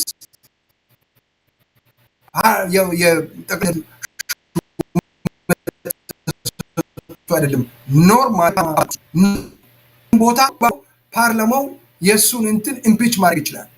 ፓርላማው ትክክል ከሆነ ኢምፒች ማድረግ ይችላል ነው ውረድ አሁን ብለው ኢምፒች ማድረግ የሚችል ፓርላማው ራሱ ተነጋግረው አንተ ከዛሬ ጀምረ የኢትዮጵያ ጠቅላይ ሚኒስትር መሆናችንም አውርደናል ማለት ፓርላማው ይችላል። የሾመው ነዋ ሹሞታላ። ይሄ ነው። አመሰግናለሁ። እንደው የመጨረሻ ጥያቄ ላንሳና እሳታችንም እየተገባደደ ነው፣ እንቋጫለን። ቅድም ያነሱት ነገር አለ። በዚህ በጄኖሳይድ ጉዳይ ላይ የኢትዮጵያን መንግስት ሹሞችና ሌሎችም የሰብአዊ መብት ጥሰት ላይ የፈጸሙትን አካላትን ለህግ ለማቅረብ አንዳንድ ስራ እየሰራን ይላሉ። ግን በአብዛኛው በተለይም በውጭ የሚገኘው የኢትዮጵያን የህግ ባለሙያዎች እጅግ ከሚወቀሱበት አንዱ በዚህ ጉዳይ ላይ ተሳትፏቸው እጅግ ደካማ ነው፣ በጣም መስራት የሚገባቸውን ስራ አልሰሩም እያለ ወቀሳ ይመጣባቸዋል። ኢትዮጵያ ላይ ያለውን ግፍና በደል በተመለከተ ከህግ አኳያ አጣቅሰው ለሚመለከተው የህግ አካል በማቅረብ መክሰስ ሲቻል ግን ምንም አልተንቀሳቀሱም፣ አልሰሩም። ከዛም በዘለለ ተሳትፏቸው በጣም ደካማ ነው የሚል ወቀሳና ትችት ይቀርብባቸዋል በውጭ የምትገኙ የህግ ባለሙያዎችና በዚህ ላይ ምን አስተያየት አለዎት? ዘውዱ እንደሱ አይደለም። ምንድነው የህግ ባለሙያዎች በብዛት አሉ። ከኢትዮጵያ ጀምሮ የመጀመሪያ ዲግሪ አግኝተው መጡ። አሁን በመስራት ላይ ያሉት በግል የሚሰሩት ለሚሰሩት ለትምህርት ቤት ላይ እያስተማሩ ያሉ ፕሮፌሰሮችም አሉ። ጎበዝ ሰዎች አሉ። ማላቃቸው አሉ፣ ማላቃቸውም አሉ። ግን እኔ አንድ ነገር አውቃለሁ። ምናልባት የህግ ባለሙያ ተሰባስበው ተተታቸው ትችት እሱ ተነጋግረው መፍትሄ መፈለግ ይቻላል። በጋራ መፍትሄ ምንድነው፣ እንዴት እናድርግ፣ በምን ያዋጣል የሚል ነገር ላይ መነጋገር ይቻላል። ያለ መደረጉ ነው። እኔ በዚህ ላይ አንድ ነገር ብነግርህ ደስ ይለኛል። ይሄንን ካነሳው አንተ ስላመጣ ነው ይሄንን ነገር ማመጣውና ለማምጣት አልፈለኩትም ነበር። እኛ ማህበር ከማቋቋማችን በፊት ኢትዮጵያ ውስጥ ማህበር የጥብቅና ፈቃድ ከማውጣታችን በፊት ከስራ በራሳችን ጊዜ ነው የለቀቅነው። መንግስት የሚባለው ነገር አይደለም። የህወሓት አገሪቱን በሚወርበት ጊዜ አናገለግልም ለዚህ ብለን ነው ያኔ የለቀቅነው እና ብዙዎች ነበረን። ከለቀቅን በኋላ ፈቃድ እናወጣለን የጥብቅና ፈቃድ ብለን ነው የጠበቅነው። በኋላ መለስና ታምራት ላይ እኔ ከለከሉ እና በኋላ ምን ሆነው ነገር ሁሉ አጥቃን። በቃ እንግዲህ ከስራ ከወጣ ደሞዝ ከተቋረጠ ቤተሰብ ልጅ ይዘህ ትቸገራለና ጓደኛችን የነበረ ሰው ሚኒስቴር ሲሆን ይሰጠናል ፈቃድ ብለን ጠበቅነው እና ቢሮዬ እንዳይደርሱ ብሎ ከለከለን። እሱም የምንሆነው ነገር አጣን። ምን ሆነው ነገር ሁሉ አጣን። በኋላ እንዴ ቁጭ ብለን አንሞትም ብለን ቢሮ ተከራየንና ስለ ህብረቱ ነው ማመጣው፣ ስለ አንድነቱ ለማምጣት ነውና አንድ ሰው ቀደም ሲል ጥብቅና ፈቃድ ያለውን ሰው እንያዘውና እኛ ቢሮ ቁጭ ብለን ለሱ እየሰራን እያዘጋጀን ለምን አንሰራም በሚል ወደ 14 የምንሆን ሰዎች ተመካከረንና ይሄንን ቢሮ ተከራየን። ምንም ነገር የለንም፣ ግን በዱቤ ቢሮ ክራይ ያገኘን እና ስራ ጀመርን። መሀል ፒያሳ ነው እና ያንን የምንለውም ሰው ጓደኛችን ቀደም ሲል ጠበቃ የነበረ ስንጠይቀው እሺ አለ። አሁን ቢሮውም ከተከራየን በኋላ መቀመጫ የምንቀመጥበት ወንበር ጠረጴዛም እንከፍላለን ብለን ከቸር እንትን ከሚያደርጉት ሰዎች ካመጣን በኋላ ወር ቆጠርን እና እነሱም እየመጡ ያዩ ምንም ስራ የለም። በኋላ አንድ ቀን እኔን የሚያቀኝ የአዲስ አበባ ማዘጋጃ ቤት ዋና ጸሐፊ የነበረ ሰው ስራ ይዞ መጣ። አንድ ስራ ጥሩ ስራ ይዞ መጣ። ብዙ ገንዘብ የሚያስገኝ ስራ ይዞ መጣ እና ስራውን አየነው እና የሚያዋጣ አይደለም አሉ አብዛኞቹ። ይሄ እኛን አያዋጣም፣ ያስወቅሰናል፣ ይሄን ስራ አንሰራም አሉ። አሁን ካለንበት ችግር እንዴት እንውጣ?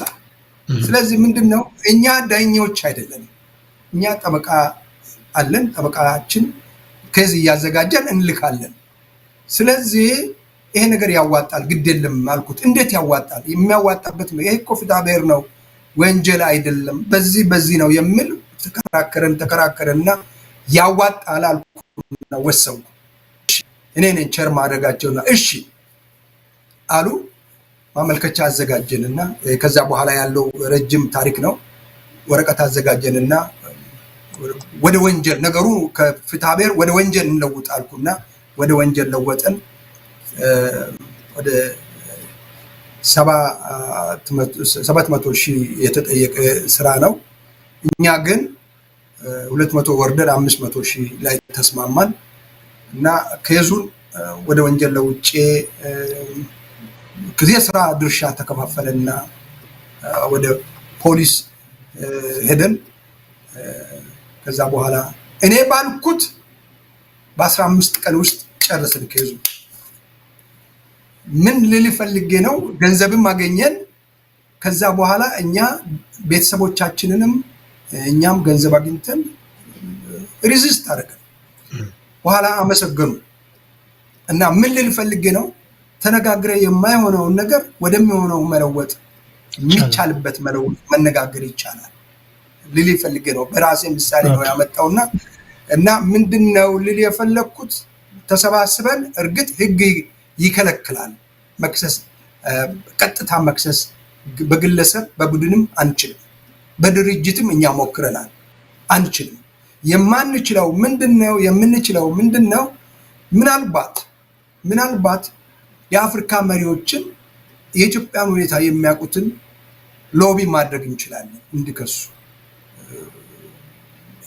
ለምሳሌ መጥፎ ኢትዮጵያ ውስጥ ላይሰንስ የሚያወጣ ወይም ያለው የህግ ባለሙያ ይሄንን ማቅረብ አይችልም ምንድነው ችግሩ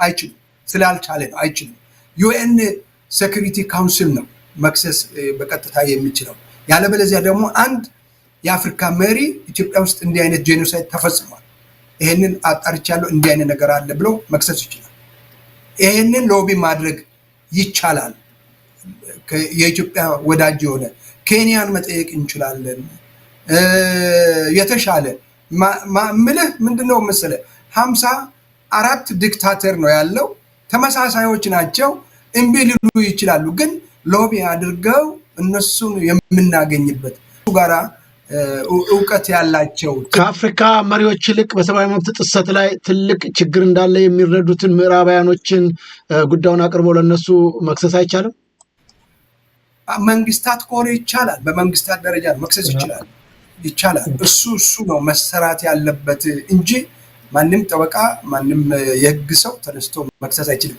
ምናልባት ይሄንን የተረዱት የኢትዮጵያ ሎየርስ ሊሆኑ ይችላሉና ሙሉ በሙሉ አልሰሩም አላደረጉም ማለት አይችልም እኔ እሱ አይደለም በኢትዮጵያ ፖለቲካ ላይ በኢትዮጵያ ጉዳይ ላይ የኢትዮጵያ ኤሊቶች ሙሉ ነው ሁሉ ጊዜ ባገኘው ሚዲያ ላይ የምናገረውና ችላ ብለዋል አልሰሩትም አልተንቀሳቀሱትም ኢትዮጵያን መለወጥ መገልበጥ የሚችል አቅም ያለው ምሁራን አለ ነገር ግን ግማሹ በጥቅም አብይን ይዘው ግማሹ በእምነት አብይን ይዘው አብይ እኮ ቅድም ሲናገር የነበረውን ሰምታል የሃይማኖትን አስነስቶ ያወራ ነበር ሙስሊም ክርስቲያን ያለ ነበር አይደል እስላምና ክርስቲያንን አጣላለው ይላል አርካይቭ ላይ አለ ማምጥተ ማየት ይችላል እኔ እስላምና እንትኑን እኔ ከለለ ለቅልሃለሁ አለኝ አለ እስላምንና ክርስቲያንን ማጣላት ሃይማኖትን በሃይማኖት ማጣላት እንዲህ ያለ ነው ይሄ የሱ ካራክተር ነውና እንዲህ አይነቱን ሰው ኢትዮጵያ ተሸክማ መኖር ለኢትዮጵያ ውድቀት ነው ኢትዮጵያን መግደል ነው በብሔር በጎጥ ገብተናል ዘውዱ ትልቅ እንትን እንዳይመስል ነገም በጎጥ ከሄደን ከዚህ አዙሪት አንወጣም ከዚህ አዙሪት መውጣት ይችላል ኢትዮጵያን በደንብ አድርገን ኢትዮጵያ በሚል ላይ ነው መታገል ያለብን ኢትዮጵያን ለማኖር ስማ ኢትዮጵያዊ የሚባለው እኮ አማራ በአማራ ክልል ላይ ብቻ ያለው አይመስልም 40-50 ሚሊዮን ይደርሳል ከሚለው 20 ሚሊዮን የሚያይለው ከአማራ ክልል ውጪ ነው። ከአማራ ክልል ውጪ ነው ያለው። ክልል በመጀመሪያ መቃብር ቦታ ነው። ክልልም ራሱ መጥራት በጣም እንትን ነው። ክልል የሚባለው መቃብር ነው። አለቃ አያሌው ታምሩ ነፍሳቸውን ይማርና እንዳሉት ክልል መቃብር ነው። ስለዚህ ክፍለ ሀገር የሚባለውን እንውሰድና ክፍለ ሀገር ያለው ነው አብዛኛው የኢትዮጵያ ህዝብ፣ የአማራ ህዝብ። ኦሮሞም እንደዚህ ነው። ሁሉም ብሔረሰብ እንደዛ ነው። ስለዚህ ምንድነው ኢትዮጵያ ነው ማዳን። ኦኬ አሁን ሌላውን ልምጣልህ። አብይና ኦህዴድ እኮ እየነገደ ያለው በኢትዮጵያ ስም ነው። የሚበደሩት በኢትዮጵያ ስም ነው። እዳ የያንተ የእያንዳንዱ ግለሰብ እዳ አለ። ያ በኢትዮጵያ ህዝብ ስም ነው ብድር ያለ። ስለዚህ ምንድነው መታገል ያለበት ህዝብ በኢትዮጵያ ስም ነው። ኢትዮጵያዊ ሆኖ ነው መቅረብ ያለበት። አማራ ከኦሮሞ ጋራ እንዴት ነው የሚስማማው? ከሆነ ጋራ ከዚህ ከሆነ ሰራዊት ከሚባለው ጋራ እንዴት ነው መቀናጀት መነጋገር የሚችሉት? እንዴት ነው መምጣት የሚችለው? ይሄ መሰራት ያለበት ስራ ነው። ይሄ እንዲህ አይነቱ ነው መሰራት ያለበት። ትልቅ እዳ አለብን። አመሰግናለሁ ዶክተር ሸዋፈራው። በእውነቱ በጣም ሰፊ ሀሳቦችን ተንትነዋል። ከሙያው ማኳያ ልምዶትን ማካፍለውናል። በእውነቱ እጅግ አመሰግናለሁ። በሌላም ጊዜ እንግዲህ እንደዚሁ አዳዲስ ጉዳዮች ሲኖሩ እንግዳ እንደሚሆኑን ተስፋ አደርጋለሁ። ስለ ጊዜዎት ጭምር እግዚአብሔር ይስጥልኝ። በጣም አመሰግናለሁ። እኔም አመሰግናለሁ። ታንክ ዩ። ክቡራን ተመልካች አድማጮቻችን ከእንግዳችን ከዶክተር ሸዋፈራው ኩራቱ ጋር ያደረግነው ውይይት ይህንን ይመስል ነበረ። በሌላ ጊዜ በሌሎች እንግዶች እስከምንገናኝ ሰላም ጤና ይስጥልኝ እያልኩ የምሰናበታችሁ ከእንግዳችን ጋር ቆይታ ያደረግኩት እኔ ዘውዱ መንግስቴ ነኝ። መልካም ጊዜ።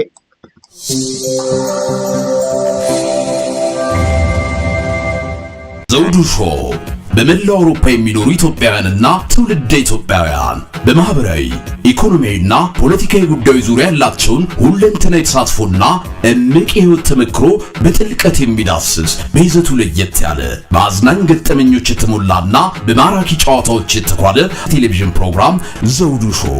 ቁም ላለው ቁም ነገር ሲሹም ለተዝናኖት በያሉበት ዘውዱ ሾው